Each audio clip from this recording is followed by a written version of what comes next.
Hi friends, welcome to choice success. నేను మీ Padmanabha Reddy. So ఇక్కడ ఒకసారి కన్నా అబ్జర్వ్ చేస్తే కన్నా ఈరోజు వచ్చేసి ఇండెక్స్ పైన మనం మాట్లాడుకుందాం. మొదటగా ఒకసారి చూడండి. ఇండెక్స్ ఆప్షన్లో నేను ఇక్కడ క్లియర్గా వచ్చేసి నిఫ్టీ మిడ్ క్యాప్కి సంబంధించిన కాల్ ఆప్షన్ అనేది ఒకటి ఇచ్చాను. సో అనుకున్న విధంగానే మన టార్గెట్ అనేది రీచ్ అయింది ఈ రోజుకి సంబంధించి. కాకపోతే ఈ రోజు వచ్చేసి మళ్ళీ ఇక్కడ నేను వచ్చేసి ఒక కాల్ ఆప్షన్ సైడ్ నిఫ్టీ రిలేటెడ్గా ఒక కాల్ ఆప్షన్ సైడ్ నేను హోల్డింగ్ అనేది ఇక్కడ ఉన్నాను అనమాట. సో రీజన్ ఎందుకు అనేది కూడా ఇక్కడ కన్నా గమనిస్తే కన్నా నా ఎక్స్పెక్టేషన్ టార్గెట్ వచ్చేసి in Nifty back in the 25,500 నుంచి 25,700 రేంజ్కి వస్తుందా అనేసి ఒక ఆర్టికల్ అనేది కూడా మీకు ఇవ్వడం జరిగిందనమాట ఫ్రెండ్స్. ఈ ఆర్టికల్ అనేది కూడా మీకు షేర్ చేశాను. ఏదైతే రేంజ్ ఉందో ఇక్కడ ఈ రేంజ్కి వచ్చేసి రీచ్ అవుతుందా, అంటే బ్యాక్ టు ఇక్కడ నుంచి ఇక్కడికి రావడానికి ఛాన్స్ ఉందా అనేసి ఒక చేశాను.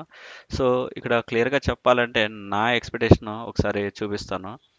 సో ఏదైతే నేను అనుకుంటున్నానో ఎందుకు అనేది కూడా గమనిస్తున్నాను. ఈరోజు గమనిస్తే నిఫ్టీ ప్రైవేట్ లిమిటెడ్కి సంబంధించింది ఇది ఇండెక్స్ అనమాట.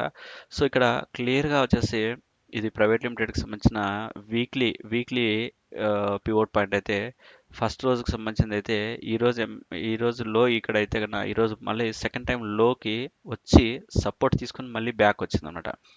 సో టుమారో ఈ లో బ్రేక్ కానంత వరకు నా ఎక్స్పెక్టేషన్ వచ్చేసి అప్ సైడ్ స్లో మూమెంట్లో అయినా సరే అప్ సైడ్ ఒక్కసారిగా రీచ్ అవుతుంది అనేసి నేను ఎక్స్పెక్ట్ చేస్తున్నా ఫ్రెండ్స్. సో అందుకనే నిఫ్టీ బ్యాక్ టు అన్నాను. సో ఒకసారి నిఫ్టీకి సంబంధించింది ఒక్కసారి అబ్జర్వ్ చేయండి. సేమ్ ప్యాటర్న్ ఇక్కడ కూడా అంతే.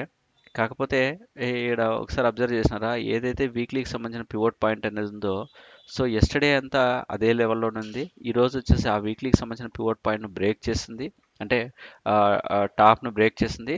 అగైన్ వచ్చేసి ఏమైందంటే రిట్రెస్ మళ్ళీ బ్యాక్ టు కరెక్షన్ జరిగింది. సో ఎప్పుడైతే ప్రీవియస్ యొక్క మంత్కి సంబంధించిన హై ఏదైతే ఉందో హై దగ్గర ఇక్కడ సపోర్ట్ తీసుకోవడము, ప్రీవియస్ డో యొక్క లోన్ సపోర్ట్గా ఈ ఒక లెవెల్లో వచ్చేసి ఇక్కడ సపోర్ట్ అనేది తీసుకోవడానికి ట్రై చేస్తుంది అనమాట.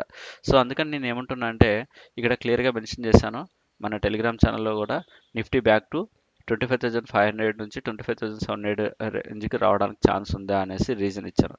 ఒకవేళ టుమారో కన్నా స్టేబుల్ అయితే కన్నా ఈ లెవెల్ కన్నా బ్రేక్ అయితే కన్నా ఐఎమ్ ఎక్స్పెక్టింగ్ వచ్చేసి మోర్ దాన్ వచ్చేసి 25,000 దాకా మూమెంట్ ఉంటుంది అనేసి, విత్ ఇన్ 2 డేస్లో 25,000 దాకా మూమెంట్ ఉంటుంది అనేసి నేను ఎక్స్పెక్ట్ చేస్తున్నా ఫ్రెండ్స్.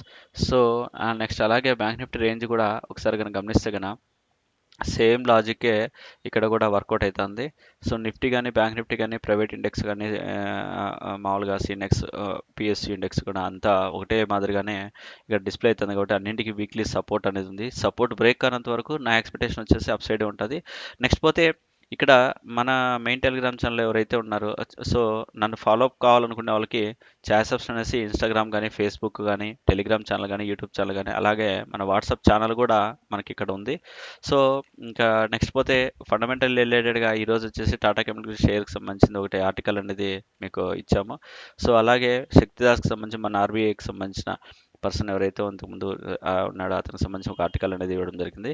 అలాగే ఈ రోజుకి సంబంధించిన టాప్ గెయినర్స్ టాప్ లూజర్స్ ఒకసారి లిస్ట్ చూస్తే కనుక టాప్ గెయినర్స్గా బజాజ్ ఫిన్సర్వ్, హెచ్సిఎల్ టెక్, విప్రో కానీ అంటే all IT stocks top gainers ఉంటే టాప్ లూజర్స్గా డాక్టర్ రెడ్డి, భారతీ ఎయిర్టెల్, అదాని పోర్ట్స్ ఉన్నాయి. అలాగే వచ్చేసి నిఫ్టీ వచ్చేసి సెన్సెక్స్ రిలేటెడ్గా నిఫ్టీ కానీ బ్యాంక్ నిఫ్టీ కానీ అదే లెవెల్లో ఉంటాము. నెక్స్ట్ పోతే ఇప్పుడే కాల్ ఒకటి మీకు సజెస్ట్ చేస్తాను ఫ్రీ ఆఫ్ కాస్ట్ కింద.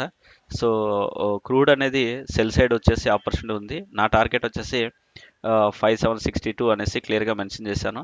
సో అనుకున్న విధంగానే ఇక్కడ క్రూడ్ రిలేటెడ్గా చూస్తే కన్నా మన టార్గెట్ ఏదైతే నేను ఇచ్చానో మన ఫస్ట్ టార్గెట్ అనేది క్రూడ్ అనేది రీచ్ అయింది. సో ఒక హైకి వెళ్ళింది, కరెక్షన్ జరిగింది, సపోర్ట్ తీసుకున్నది. ఇక్కడ నుంచి ఖచ్చితంగా మళ్ళీ మూవ్ ఆన్ అవుతుంది, మంచి షార్ప్ ఫాల్ అవుతుంది అనేసి ఎక్స్పెక్ట్ చేశాను. అనుకున్న విధంగానే చూడండి. కాకపోతే ఏంటంటే ప్రీవియస్ యొక్క ఒక జోన్ అనేది ఏదైతే ఉందో ఆ జోన్కి ఎగ్జాక్ట్గా, అంటే పివోట్ పాయింట్ ఏదైతే ఉందో ఎగ్జాక్ట్గా అక్కడే సపోర్ట్ అనేది తీసుకునింది క్రూడ్. సో అందుకని మీకు ఈ కాల్ అనేది సజెస్ట్ చేశాను. నా ఎక్స్పెక్టేషన్ టార్గెట్ ఫస్ట్ టార్గెట్ అయితే రీచ్ అయింది. సెకండ్ టార్గెట్ వచ్చేసి 5730 వరకు ఉంటుంది అనేసి నేను ఎక్స్పెక్ట్ చేశాను. అదే ఇక్కడ నేను కూడా మెన్షన్ చేయడం జరిగింది ఫ్రెండ్స్. సో అప్డేటెడ్ కాల్స్ కావాలి అనుకున్న వాళ్ళు వచ్చేసి టెలిగ్రామ్ ఛానల్లో జాయిన్ కండి ఫ్రెండ్స్. Thank you.